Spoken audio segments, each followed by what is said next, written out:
Welcome, friends, to the How-To Heretic. I'm Uncle Mark. And I'm Uncle Dan. And I'm Uncle Doug. And this is your user's guide to life on the outside. Correct. Leaving religion is the first step into a larger, better world. But it can also be a scary world. Things work differently now. Never fear, that's why we're here. We're your audio uncles. And with help from good friends and experts in all sorts of fields, we're going to share the stories and seek the knowledge to build a great life. After all, you only get the one that we know of, so you better make the most of it.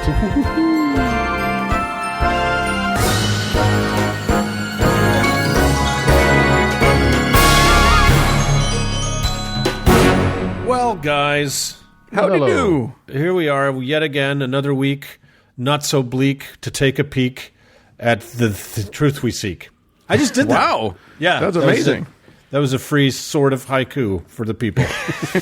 So, yeah, it's a good show. It's going to be fun. I start with an infuriating letter to the editor that I'm sure you guys will all enjoy. Yeah, indeed. And I'm going to talk about how the Mormon Church once again found a rake and stomped on it.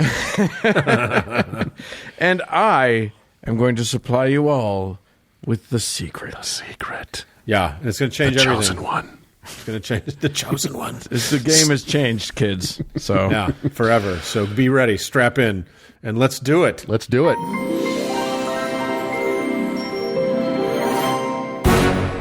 Uncle Dan. Hey, Uncle Doug. Here we are, three childless men. Well, two of us are. Two of us in company of each other. And then one of us is back forever, apparently, in Canada. Yeah, one uncle is theoretical.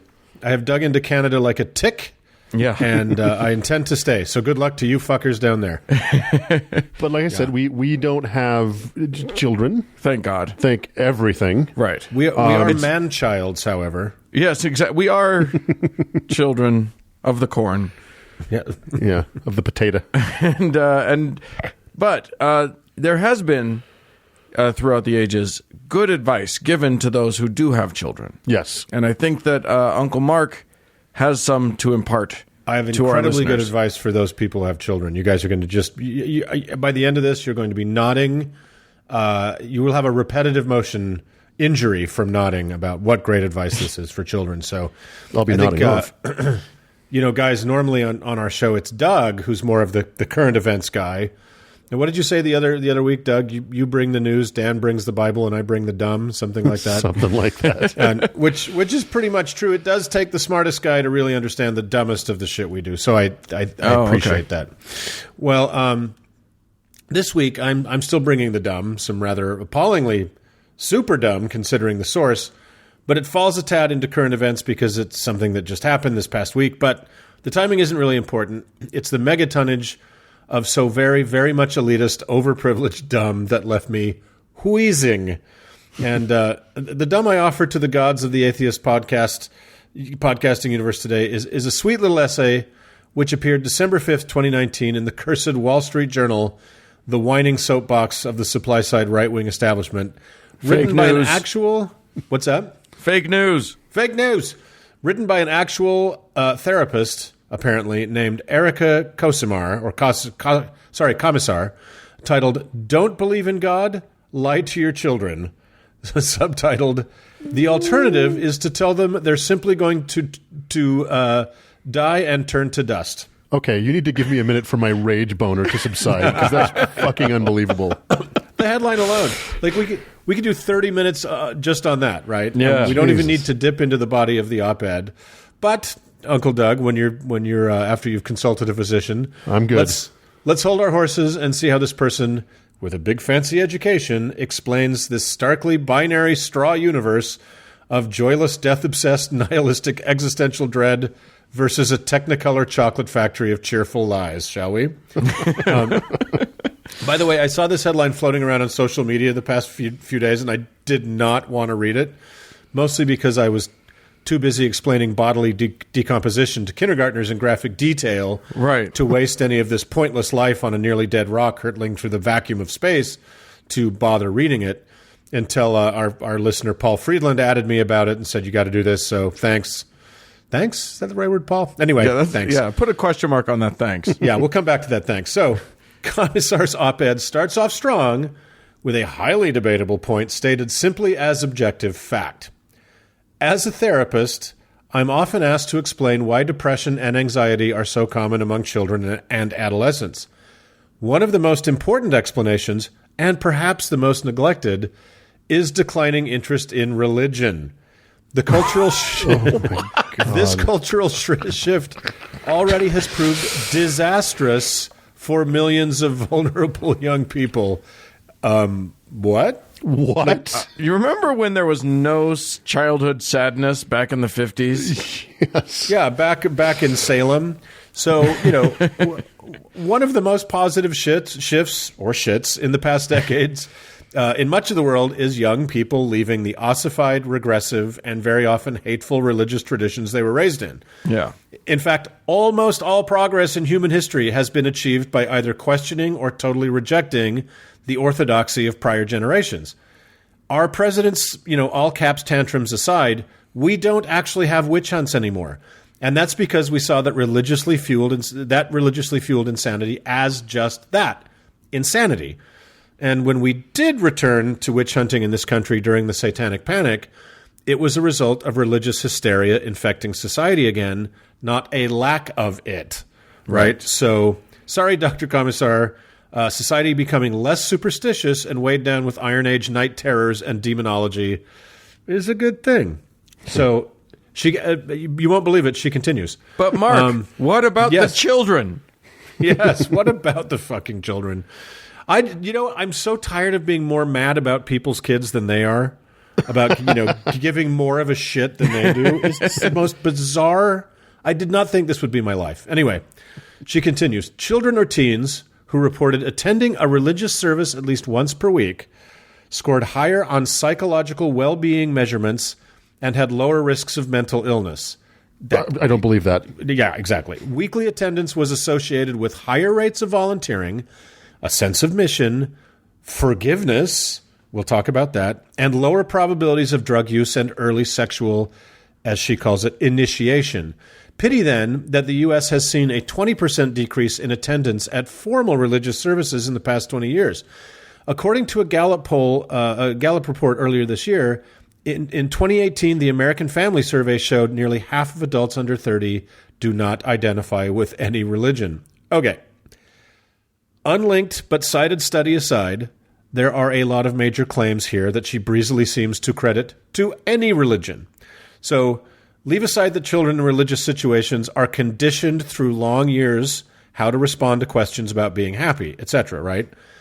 They go to church. How could they be anything but happy? Jesus is there, therefore I'm happy. As for higher rates of volunteering, okay, great. She seems to assert that means volunteering of one's own accord and free will rather than the typically structured, compulsory, or heavily encouraged parish day at the homeless shelter or youth group cleaning up the old widow's yard. Now, I'm fully down with church groups actually doing non-proselytizing actual good in the world for sure, but citing this statistic as something other than organized group effort is deeply dishonest. Okay, a higher sense of forgiveness. Yeah, I call bullshit. Again, you're asking religiously indoctrinated children to respond to terms that have been so misappropriated by their religions they're almost meaningless. How do you measure the level of forgiveness? Yes, exactly. It's what is that metric? Poppycock. What is the baseline for weighing that question? It's useless as a data point at best. Also, children who live highly structured, very supervised lives seem to experiment with drugs and alcohol and sex less than others, yeah? Well, maybe, at least as far as you know. Of course, kids who are under roofs with where such experimentation is punishable by eternity in hellfire or extremely dire, even violent consequences in this life, if they admit to it, are going to report it less than children raised without fear about such things. For fuck's sake, what a garbage claim.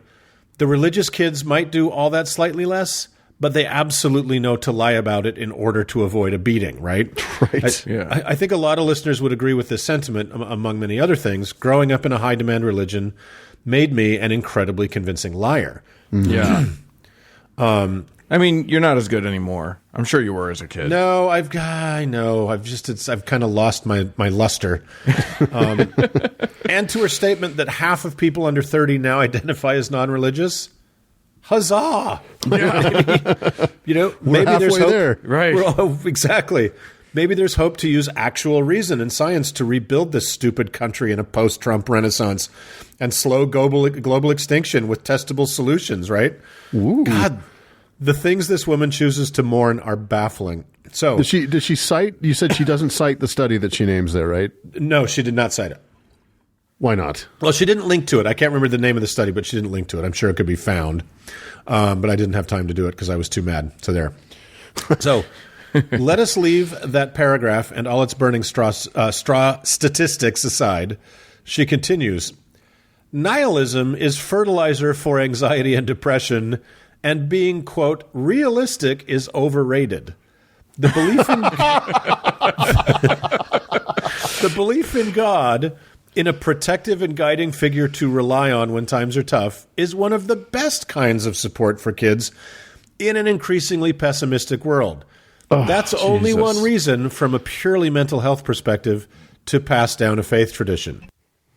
Wow. Well, Tobias Fumke was a therapist, so yeah. He was an analropist. So, what the fuck is this nihilism bullshit? Right? Are there people raising their godless children as nihilists? Probably. Is that the only alternative to the idea that when you die, an invisible part of you gets sucked into the clouds to fly around with grandma and your dead cat forever? Does this writer have some kind of mental condition where everything in life is a binary, where the two choices are as polarly opposed as conceivably possible? Yeah, I think that's correct. And to answer the answer to a more pessimistic world is to take the incredible gift of a rational skeptical parent has fought to achieve, and chuck the entire struggle and hard-fought truth bequeathed us from the ancient Greeks through the Renaissance to the Enlightenment, and tell your kids an invisible man loves them, but they seriously better not piss him off. It's like you're taking fucking crazy pills. She's telling godless parents to tell their kids this, right? Yeah. So how about looking at the writer's very arguable canard of a more pessimistic world, and maybe seeing the solution as an optimistic yet realistic embrace of evidence-based solutions to whatever you might define as pessimism. Maybe become a scientist and work to make people or natural systems healthier. Maybe embrace love or art or kindness or humanism or Gross. fiction or justice or fun or whatever, for fuck's sake. Nope. Pessimism means the Bible. So she continues, I am often asked by parents, how do I talk to my child about death if I don't believe in God or heaven? My answer is always the same. Lie. Okay. Can I highly suggest anyone seeing this woman as a serious therapist stop seeing her? This is garbage. Yeah, run away. Good Get God. the fuck away from this moron. Again, she goes on. I also frequently am asked about how parents can instill gratitude and empathy in their children. These virtues are inherent in most religions. Okay. This woman obviously knows as much about the theory and practice of religion in America, and indeed the world, as she does about atheism and skepticism, which is pretty much nothing. Yeah. Gratitude and empathy. Let's start with gratitude. Scraping, quivering servility on bent knee to an invincible celestial blood monster is a result of terror, not gratitude. Gratitude is freely given, not coerced by the threat of hell. And fucking empathy? Religion in practice in America is little more than the grinding away of the beautiful, natural human tendency toward empathy to replace it with in-group, out-group otherizing. Yeah. Teaching children that their friends will be on fire forever because your Christian denominations disagree on the date of Easter is not empathy. It is the conscious and programmatic annihilation of empathy. That's actually called hatred. So at last, we come to the root of all this apparently in well-meaning but disastrously terrible cluelessness. And yes, Doug, it's the Jews. Commissar writes, the concept of tikkun olam, or healing the world, is one of the pillars of my Jewish faith. In accordance with this belief, we expect our children to perform community service in our synagogue and in the community at large. As they grow older, young Jews take independent responsibility for this sacred activity. One of my sons cooks for our temple's homeless shelter. The other volunteers at a prison.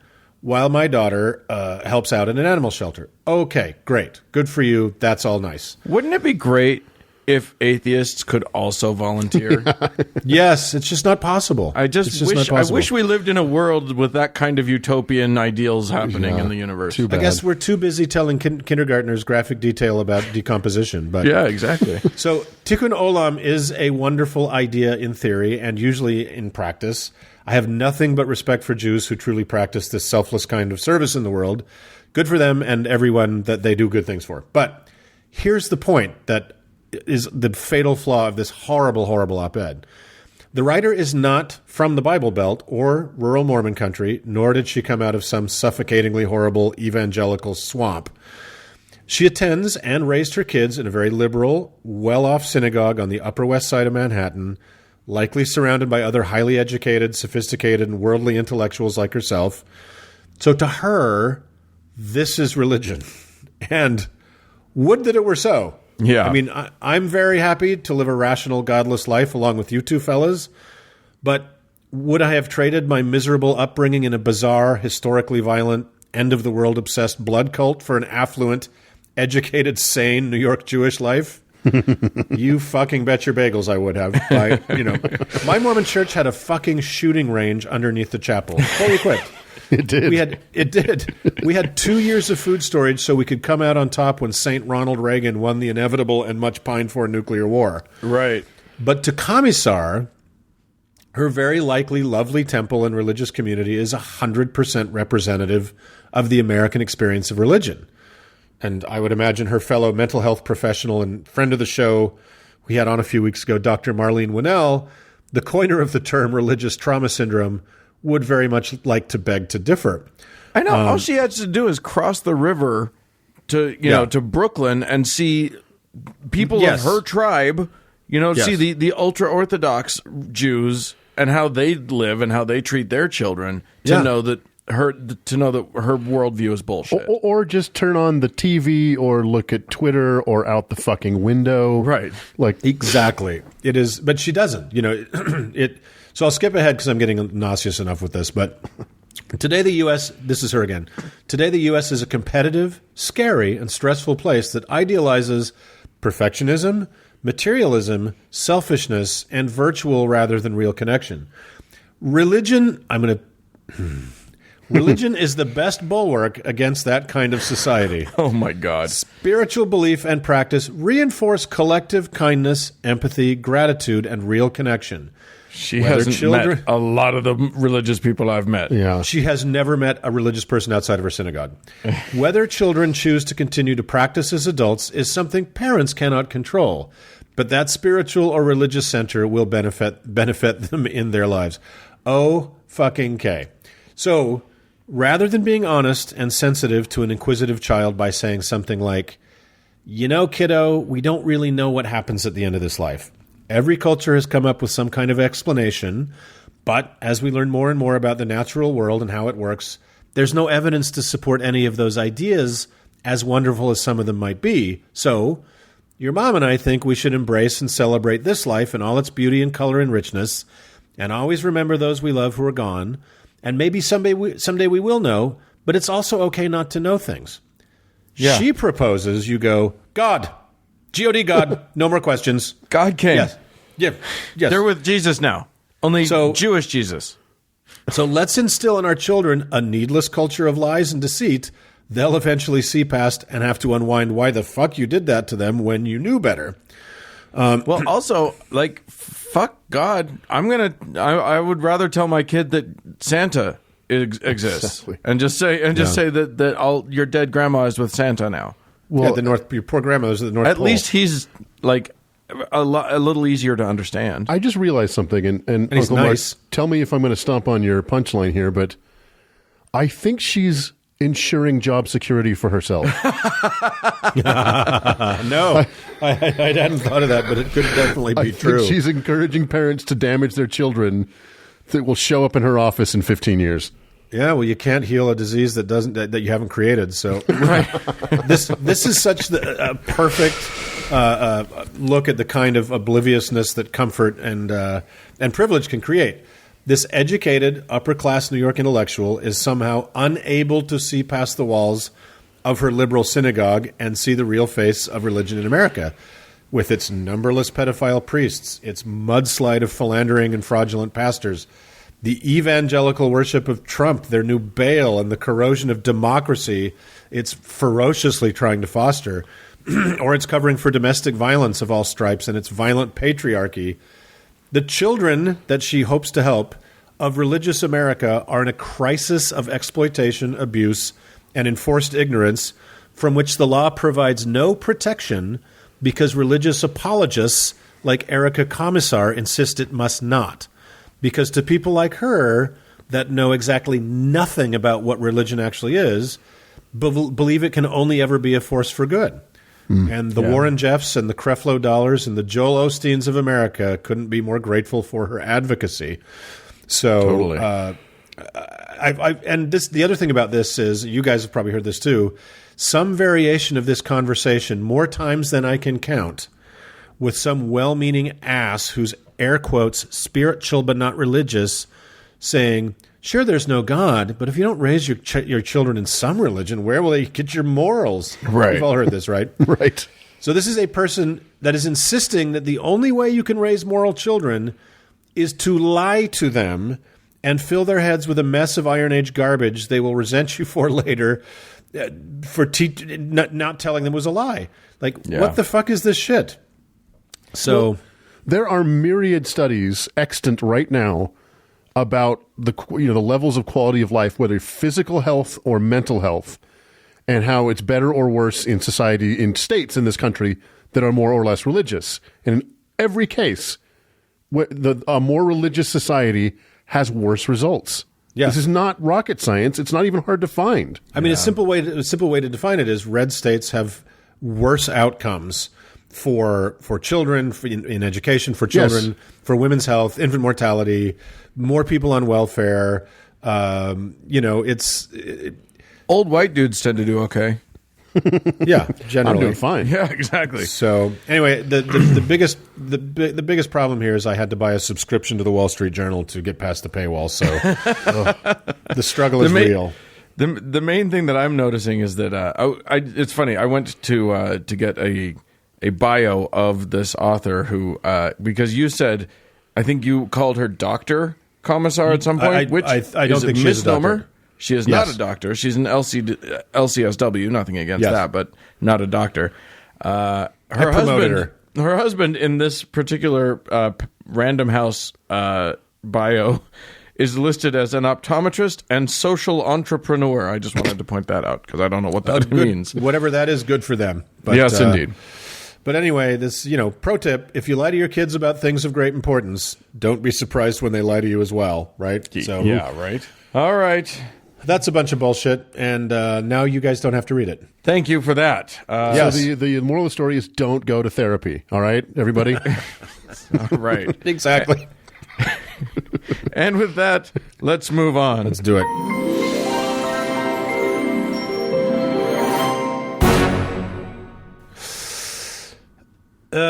Dan. Yes, sir. Look, bitches be shopping. You can't deny it. You can't deny it.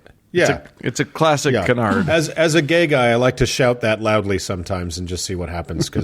As a white guy too, you should do that. As a mature white man with what I admitted to recently on Twitter as a podcaster's body. Yeah. I think here's the thing: bitches do be shopping, but they also be cray. And let's just admit that, and realize that the people who should decide the fate of said bitches of these cray shoppers should be old white men. Old white men, right? Yeah, absolutely. So, Uncle Doug, do you have any insights into what old white men are saying about the bitches lately? I do. Oh, good. Well, give us the latest in old white man opinions. Well, uncles. The Mormon Church. Hooray! Need I say more? It has been end. the editorial position of this podcast that the Mormon Church never misses an opportunity to miss an opportunity. Never. The last few weeks have proven this to be ever so true. You may have noticed in the last several months that the Equal Rights Amendment has made an unexpected return to the spotlight. For those of you unfamiliar with the ERA, let me give you just a little refresher.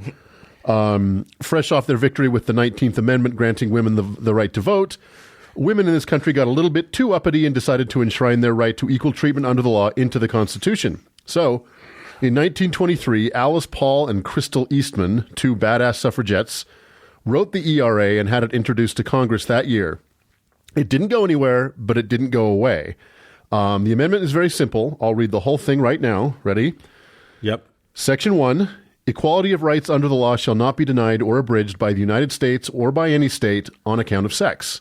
Section 2, the Congress shall have the power to enforce by appropriate legislation the provisions of this article.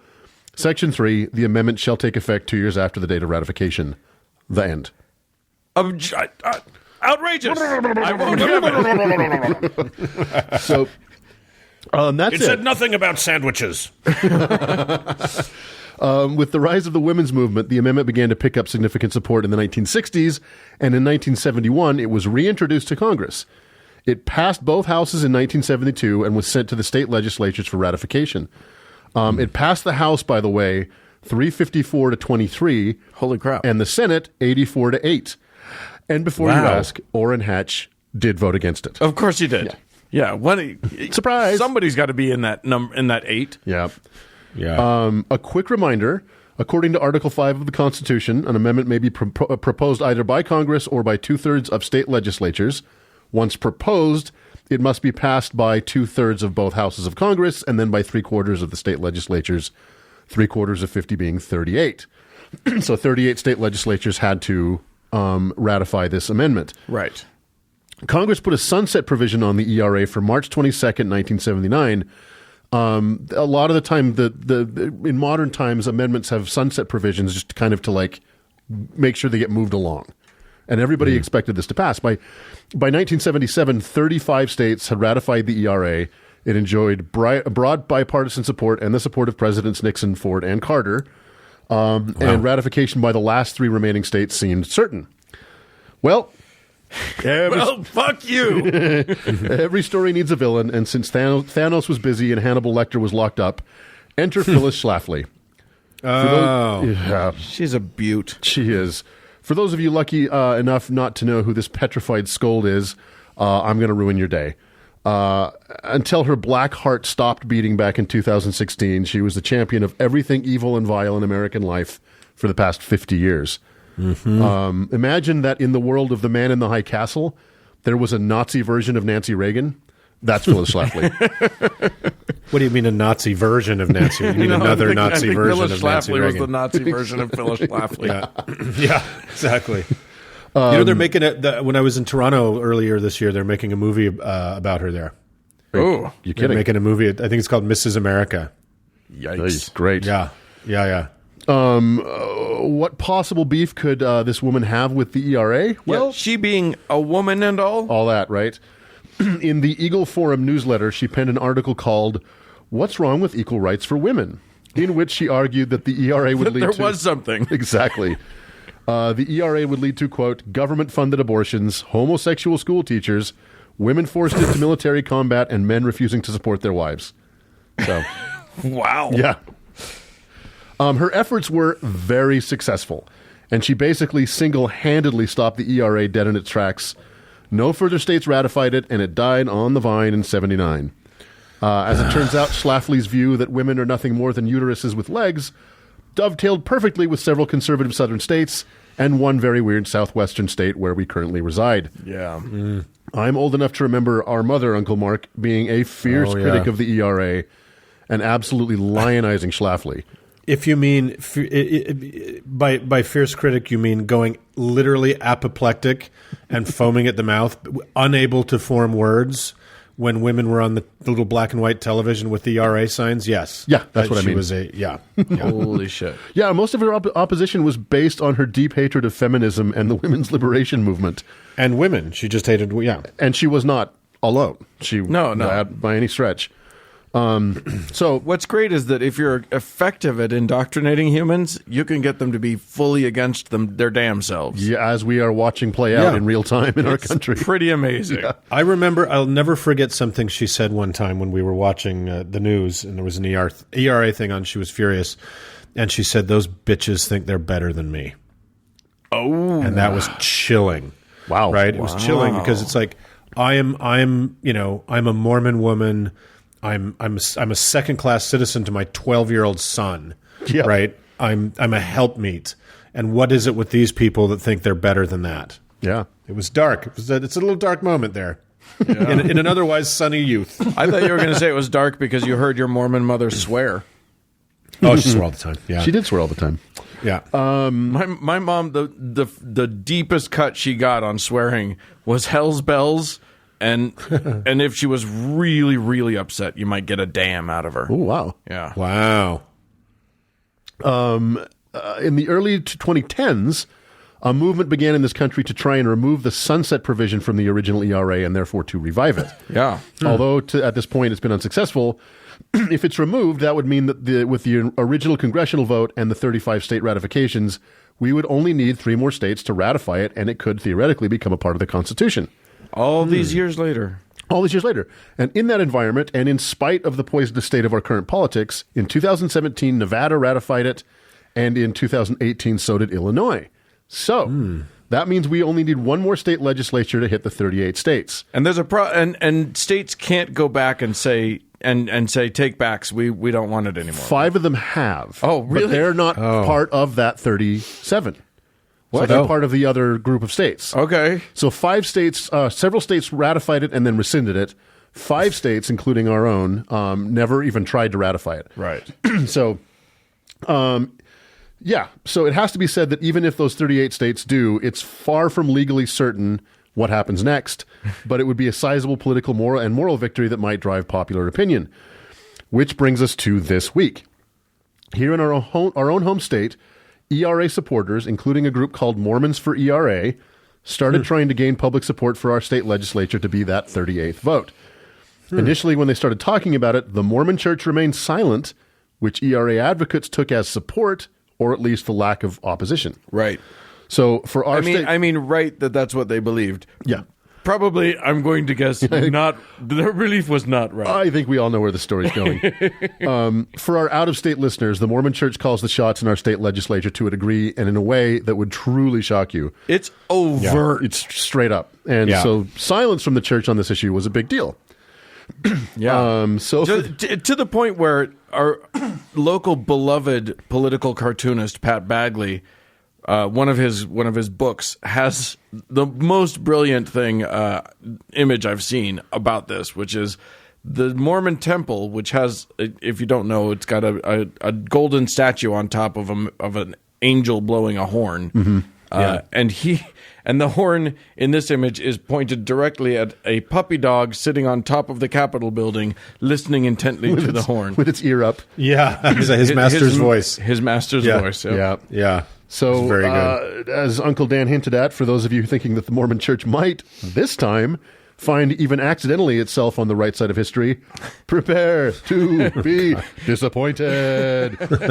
It's not exactly like Lucy in the football, because for Mormons, Lucy's only on the field because of that goddamn Title IX. There's no way they'd let girls and boys play the same sport anyway. Yeah. And so it was on Tuesday of last week. Church spokesman Doug Anderson said the following, quote, "The church's position on the issue has been consistent for more than 40 years." End quote. That is to say, back to the kitchen, bitches. And with that one non-denial denial, any hopes that Utah would join the 37 states in the 21st century were dashed. So, yeah. There you go. There you go. We've talked about progressive organizations trying to change the Mormon Church from within many times, and I really do hate to piss in anyone's Cheerios who's trying to make the world a better place. So I'll simply say this to Mormons for ERA, because I know you're listening. What you're trying to do is noble, but you must understand one thing. The reason the Mormon Church is opposed to the Equal Rights Amendment is because they are opposed to equal rights. They do not want equal rights for women because they do not think you deserve them. So, But look, there's a division there's a heavenly and divinely inspired division between the sexes. That's right. Women are doctrinally second-class citizens in the Mormon Church. Exactly. Yeah. Men can why is this so hard to understand, right. people? Men can marry many women. Women can only be married to one man. Yeah. Men can be the clergy in the church. Women cannot. Women are encouraged not to pursue careers, but to stay home and raise families. Girls are taught to dress modestly and that sexual indiscretion is primarily their fault. Whatever matrix of belief you want to try to apply to these facts, Occam's razor leaves us with only one possible explanation, that the Mormon Church thinks that you are property and you already have all the rights and privileges you deserve. They thought this 40 years ago. They will think this 40 years from now. The only question is, how long are you going to be giving them your money and your support? In the name of Jesus Christ, amen. And it's literally true. It's literally Jesus, God. Sorry, you could choke me up there with the Jesus Christ at the end. It was very spiritual. Very spiritual.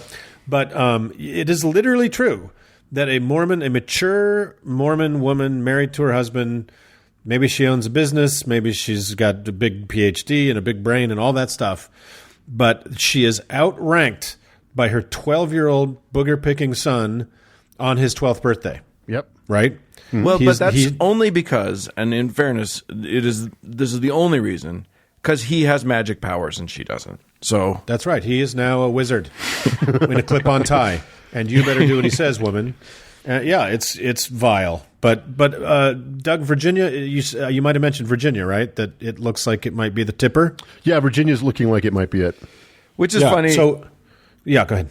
Well, it's just funny because then Utah had this opportunity to be awesome, and like a bunch of our legislators saw it. Yep. And we're talking about it. Yeah.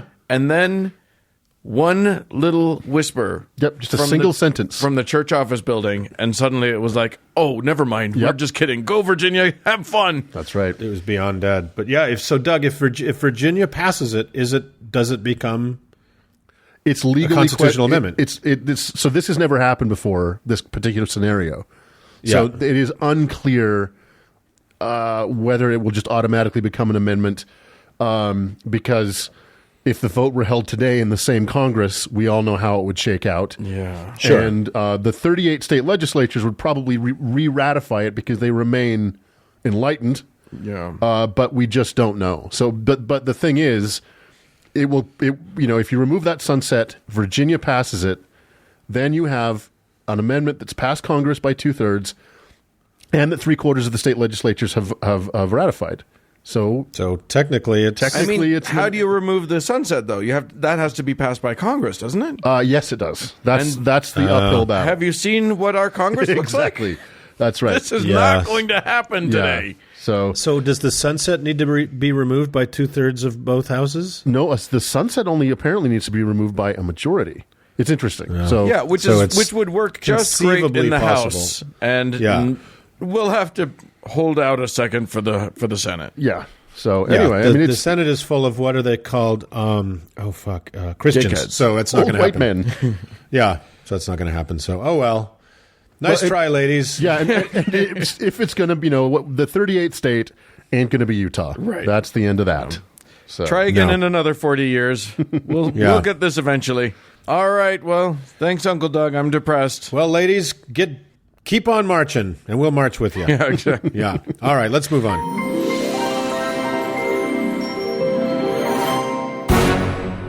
Oh, fellas. Whoa. Here's the thing. People, everyone who hasn't already just started fast forwarding through this segment should be very pleased with themselves because they get to hear all about how folks sometimes love us enough that they decide that they're willing to pay for this content. And we have a few people to thank on that. So let's just do it. David, thank you very much. I don't know why I wanted to call you Dave. David. And also Angela, and thanks also to Tylen. You guys are all this week's best listeners. You did your duty. You win. Gave us a little booty. And that's a new phrase that I'm going to use from now on. It's a rhyming podcast. Yeah, it's a thing now. It's a thing now. So anyone who would like to join them and be the best people in the world and give us some of your little bit of your money, you can go ahead and do so by going to howtoheretic.com, clicking on the support button, and then jumping on over to Patreon and deciding at what level you want to support us. It's your call. It's not our call. Yeah. We're not mad. Not mad. We'll take your money. We'll take whatever. Whatever. Take your money. We'll take dinars. We'll take dollars. Yeah. We'll take anything. Yeah. Prussian francs. Yeah. Well, why not? It would be good if the civilization that issued the currency still existed, but it's not compulsory. It's not compulsory. And if you can't do that, whatever. Etruscan glugs. And if you can't do that, you can certainly give us 5 stars. It doesn't cost you a nickel. Go anywhere you can do that. We're now on Spotify. You can do it at Stitcher. You can do it on over to the iTunes. Anywhere. Wherever you stars can be throw some at us. And make sure that it's all 5 or die. And we'll thank you for it. Love you guys. Yep. Moving on.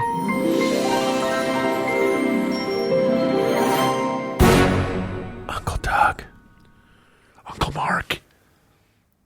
I think Dan has a secret. Shh. You guys. Come here. Is it a sexy secret? Don't tell anybody. Come in close. Here we go.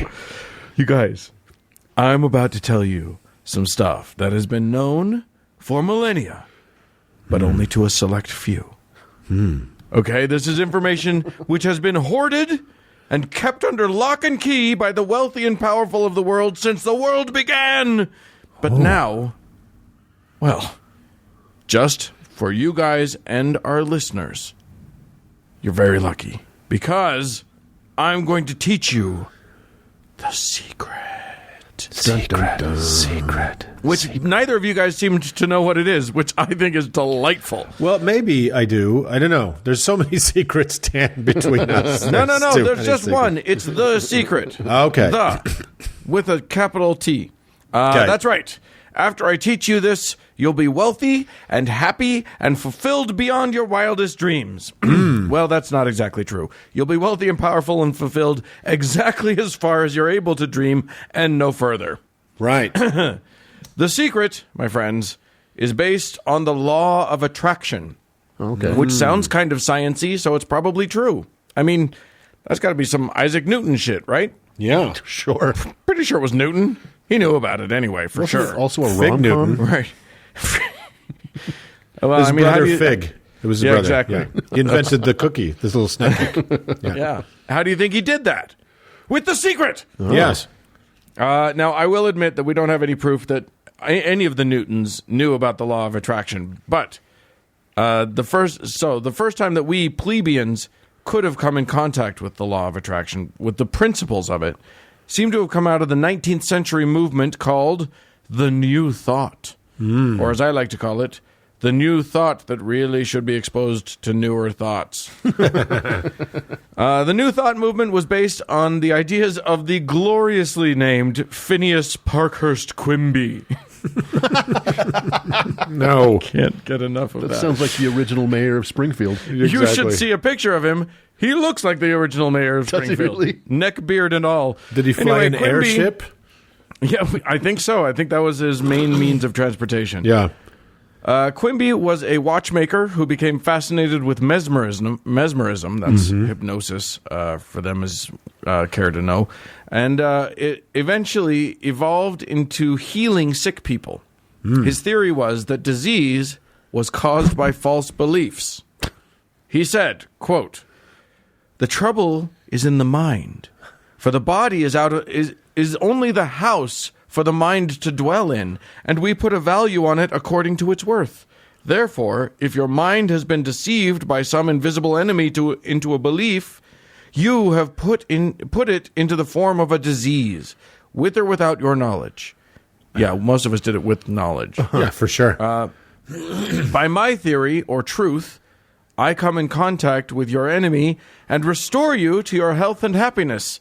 This I do partly mentally and partly by talking till I correct the wrong impressions and establish the truth, and the truth is the cure.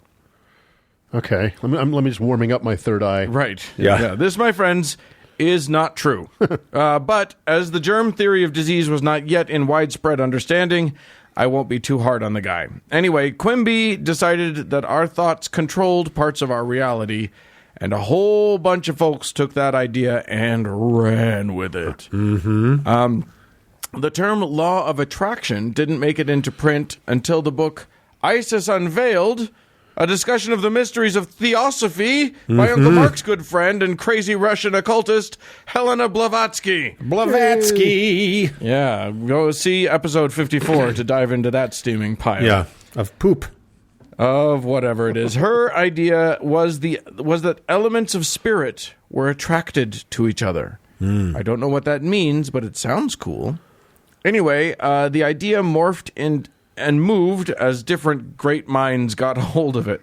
Eventually, it became the basis for some of the honest-to-God bestsellers of all time, including Napoleon Hill's 1937 classic Think and Grow Rich, and Norman Vincent Peale's The Power of Positive Thinking, which came out in 1952. And, of course, Louise Hay's 1984 hit, You Can Heal Your Life.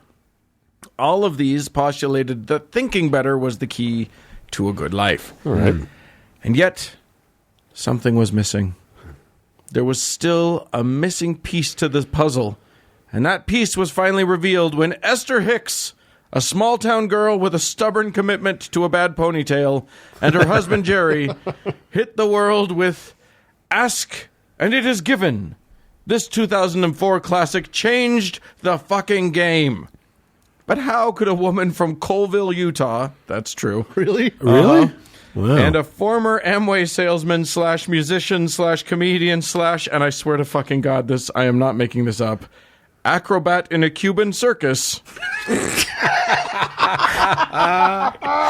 How could these two, neither of whom had any education that I could find, have come up with ideas that would lead the whole world into prosperity and happiness? Yeah. That's right.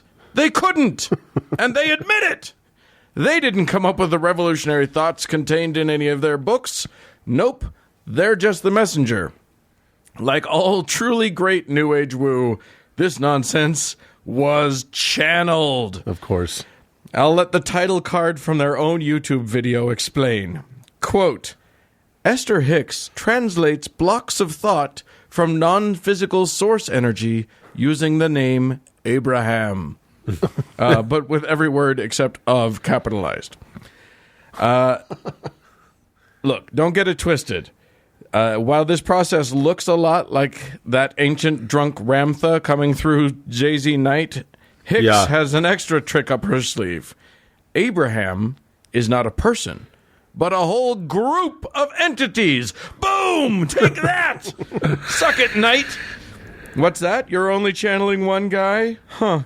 I mean, that's cute, I guess.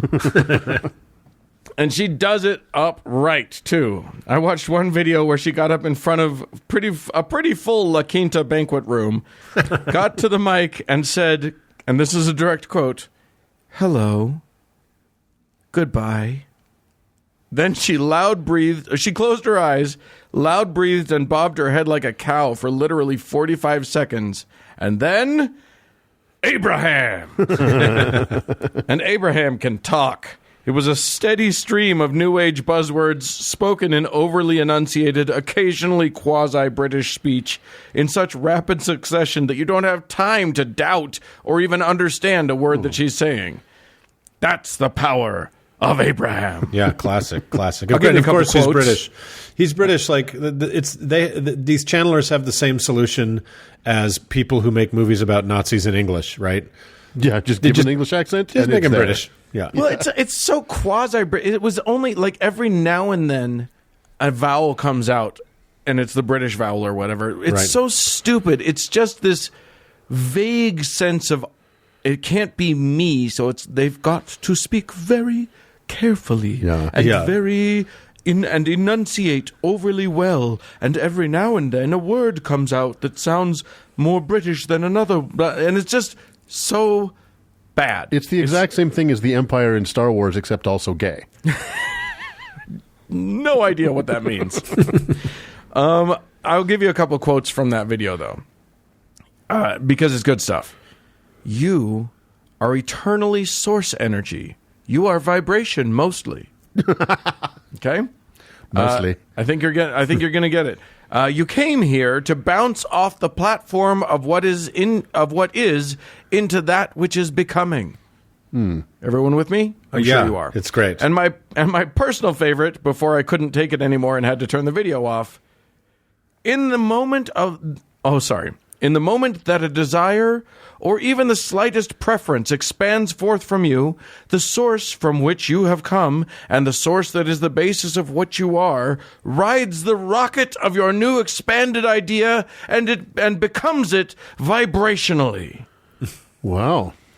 Gripping stuff. Really, really good stuff. Listen, I've been to Colville, Utah. If I had the channel Abraham to get out, I'd do it. Yeah, for sure. Totally. Yeah. Anyway, Esther and Jerry published their first book, and it was off to the races. Suddenly, everybody who was anybody in or around Sedona had the tools to manifest their heart's desires. Other writers and quote-unquote philosophers picked up on Hicks's work, and suddenly there was a movement. And then there was the movie, The Secret, for which the Hickses were interviewed, but due to some legal stuff, the final edit did not include them. Nevertheless, the film was based largely on that Cuban circus got in the way. Yeah, you know what? Yeah. You don't want to fuck with the Cuban circus. Yo soy el acrobato. big Cuban circus will fuck you up, man. Soy carne. Anyway, yeah. Your meat? Yeah. Carne asada. Ooh. Yes. The film was largely based on Abraham's ideas. So let's get into it. What is The Secret? How does the law of attraction work?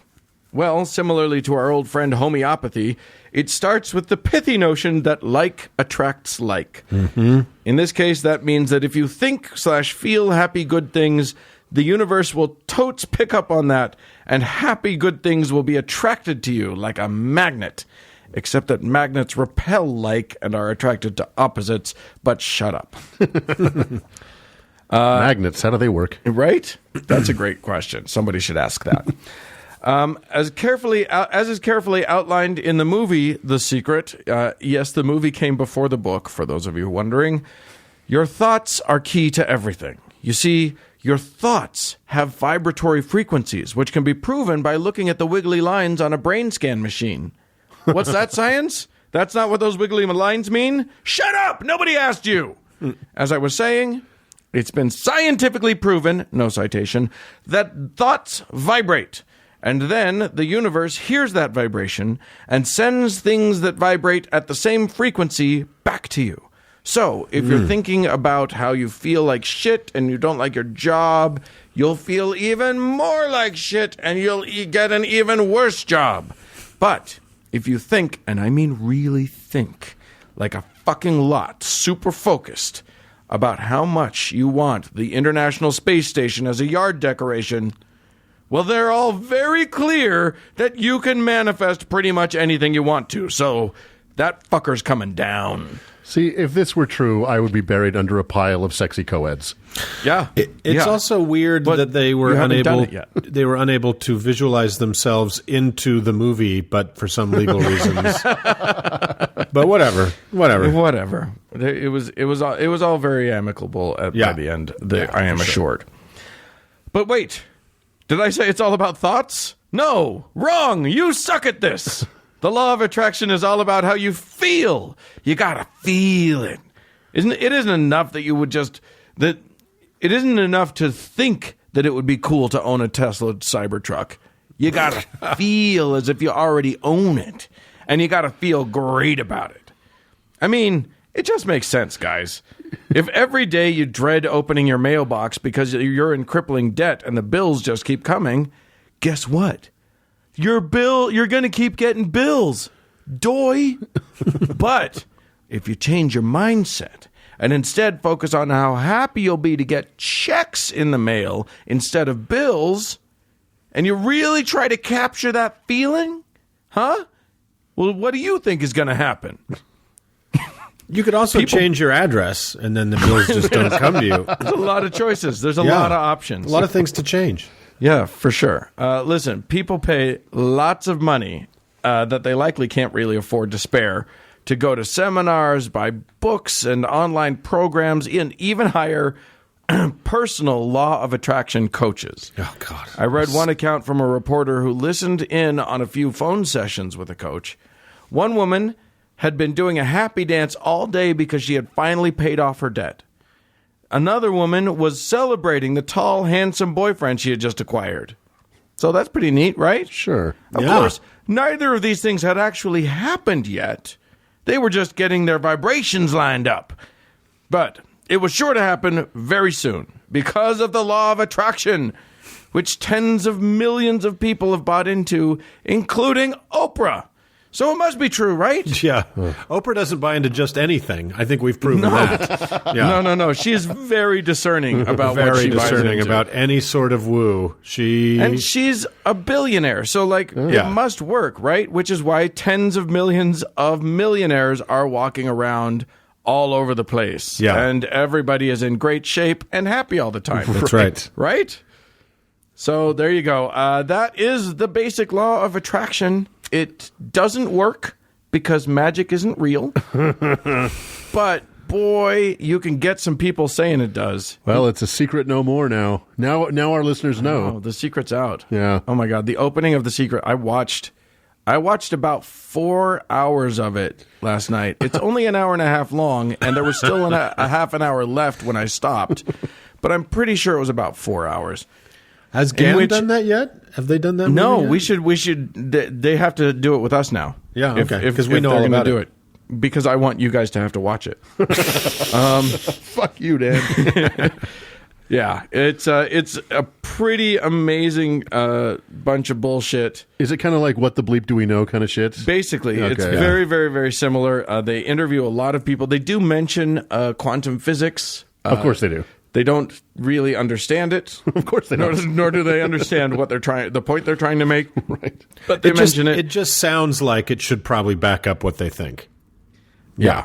Yeah, exactly. Or it sounds like it's so confusing that no one can prove that it doesn't apply to them. Right. I feel it was funny because I started writing down the credentials of people that was listed after their name on the thing. I didn't even write down their names, but it would be like, this is so and so, a metaphysician, MSCD, and I'm like, what's MSCD? Oh, a doctor of metaphysics at bullshit university. Oh my God. And then there's one guy who had a DD, which is a doctor of divinity, which is that may be a real. You can get those from real universities, or you can get them from the fake ones like Liberty or whatever. And then there was one guy, MD, NMD, and DO. Well, MD is real, okay, and DO is kind of okay. But NMD is naturopathy. Yay! Yeah. There was another guy who was a chiropractor. It just said Dr. So-and-so. Oh, it listed him as a philosopher, but it said DC BSc, which is Doctor of Chiropractic and a Bachelor of Science. So his philosophy credentials are that. Philosophical. And then there was one lady whose credentials were feng shui consultant. So there you go. No. Uh-huh. Absolutely. Absolutely. They're all qualified. She was the one. She was great. She was the one who told the story of the client she had who wasn't getting the dates that he wanted, even though he was a handsome, successful Hollywood big shot. Uh-huh. And she realized that he had all these paintings of women sort of turning away from him. And he was like, and she said, just paint women, because he had painted them. So just paint you with the women that you want to be dating. Boom. Next thing you know, he's beating them off with sticks. See, that's what you want in a date, is to go home for the first time and see a hand-drawn painting of you with your date. Yeah. But that's not a creepy thing at all. Yeah. No, that's sexy. This is how to be a serial killer and not feel guilty about it, right? This is like weird tips for stalkers. Look, apparently. The point is you can have anything you want, and I mean literally anything you want, and all you have to do is feel about it and think about it. But mostly feel, but I think it's think. I'm not sure. It's very confusing. You should think about how you feel about thinking about feeling about it, and then it probably will happen. And then it's guaranteed to happen. It can't not happen. That's how the universe works. And you got to be careful, string theory. Yeah, but you got to be careful because if your thoughts vibrate too much, your head will explode like in scanners. Yeah. Yeah. Just boom. You do have to be careful. Yeah. Anyway, that's it. That's the secret. Don't tell anybody. Boy, Don't I'm worry. so glad I learned that. That's amazing. Yeah. So you're welcome. Yeah. Moving on. Watch the movie and enjoy all the things you get. And moving on.